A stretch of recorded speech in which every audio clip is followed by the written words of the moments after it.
ध्यान दिया है कि हमारे समाज में कुछ पारिवारिक संबंध धीरे धीरे अदृश्य हो रहे हैं।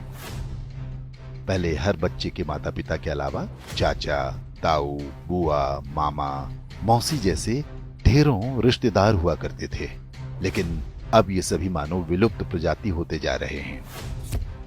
भारतीय परिवारों में रक्त के कुल 5 रिश्ते समाप्त होने की कगार पर हैं।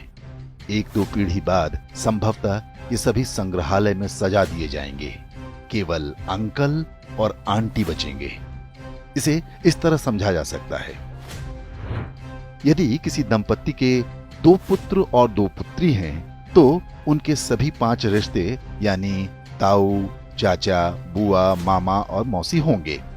यदि 2 पुत्र हैं लेकिन पुत्री एक ही है, तो उनकी जो संतानें होंगी उनकी कोई मौसी नहीं होंगी। माँ के बाद बच्चों की कोई सबसे सगी महिला होती हैं, तो वो मौसी ही होती हैं। यदि किसी के 1 पुत्र और 2 पुत्री हैं, तो चाचा और ताऊ के रिश्ते नहीं होंगे। यदि 1 बेटी और 1 बेटा है, तो उनकी संतानों का न तो कोई चाचा होगा, न ताऊ, न मौसी।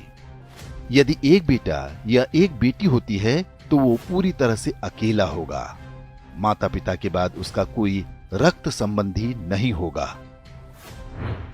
सिंगल चाइल्ड फैमिली को उनका निर्णय तीसरी पीढ़ी यानी जिनके वो दादा दादी होंगे बुरी तरह प्रभावित करेगा।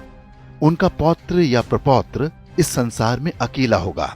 उसे अपने रक्त के रिश्ते की आवश्यकता होगी, तो इस पूरे ब्रह्मांड में उसका अपना कोई नहीं होगा। इसलिए दंपत्ति को सिंगल चाइल्ड के निर्णय पर गंभीरता से विचार करना चाहिए। ये न केवल हमारे बच्चों को एकाकी जीवन जीने को विवश करेगा, बल्कि हमारी हिंदू परिवार व्यवस्था को भी नष्ट कर देगा। पश्चिमी देशों में सिंगल चाइल्ड पॉलिसी भारत से पहले आरंभ हो गई थी। वहां पर इसके भयावह परिणाम सामने आने लगे हैं।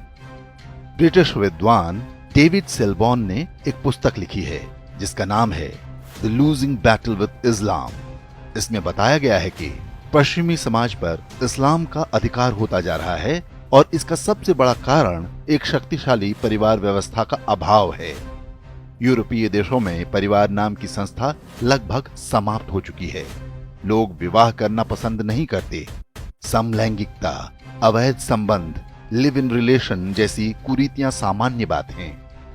उन समाजों में ऐसे बच्चों की संख्या बढ़ती जा रही है जिन्हें नहीं पता होता कि उनके पिता कौन हैं। बूढ़े माता पिता को घर में रखने को कोई तैयार नहीं। ओल्ड एज होम में उनका बुढ़ापा बीतता है। यूरोपीय देशों में आज राजनीतिक दल परिवार को बचाने का वादा अपने चुनावी घोषणा पत्र में करने लगे हैं। ऑस्ट्रेलिया में तो फैमिली फर्स्ट नाम से एक राजनीतिक दल भी बन गया है। पश्चिमी देशों के समाजशास्त्रियों की सबसे बड़ी चिंता ये है कि परिवार व्यवस्था को कैसे बचाया जाए। इस सब के लिए उनके पास यही सुझाव है कि एक से अधिक बच्चे पैदा हों।